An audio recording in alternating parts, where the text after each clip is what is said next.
So when I was working for DWP,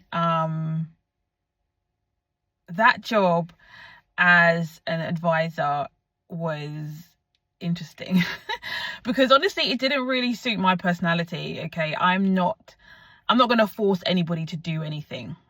I'm just not. Whereas in that job, I felt like a lot of the time we had to kind of force people to do things or go for certain jobs, go on certain courses, because we had to meet certain targets every week. Individually and as a team, you had targets to meet. Yeah, so that was not my personality at all. So when I used to have one-to-ones with my manager, the first thing that he would say to me all the time, every one-to-one without fail, he would say, oh, I heard so many good things about you before you came to the team. I'll talk about what team I was on in another video, but I was on a different team and I moved to become an advisor, and he was like, yeah, I heard such good things about you, like they were praising you, this, that, and you've been really disappointed, and I've been disappointed in you because, you know, you haven't been hitting your targets. And, you know, it was very negative. Okay, and so I'd come out of that meeting and I just feel like, man, this job, I just don't think I can do it. Aside from those one-to-ones being quite negative, he was also the type of manager who made you feel quite small in general. You know, I remember one time I was late, maybe about 5 minutes, right?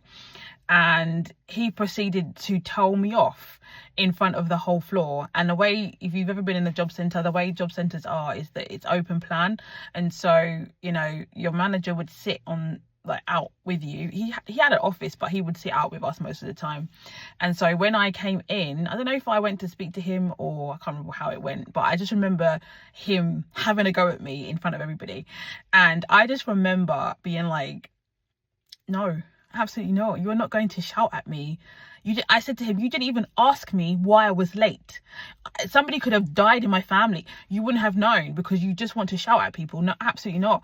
And then I remember him saying to me, oh, okay, we can talk about it in private. I was like, absolutely not. You wanted to shout at me in front of everybody here. So now I'm going to tell you about yourself in front of everybody here. No. And and ever since then, to be fair to him, he didn't mess with me again. And I think sometimes, you know, maybe as a little lesson, even to myself, like, don't take rubbish from people from the get-go, and then they will know not to mess with you. That's how you deal with bullies. Yeah, you tell them from minute one, you can't bully me. I'm not the one. I think as I got older and I did more jobs, I learned that, and I was actually able to stand up for myself a little bit more as I did more and more jobs. But yeah, I've had some interesting managers and some interesting characters. Needless to say though, he did apologize when he left the organization.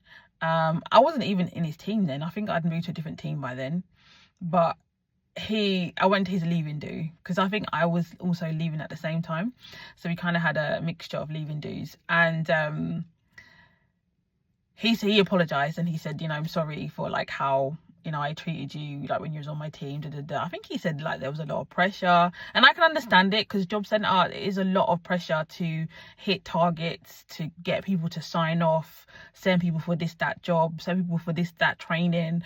It is a lot for managers, and they kind of have to put that pressure on you. But I think the way that he did it was incorrect. Yeah, and so he upset quite a lot of people.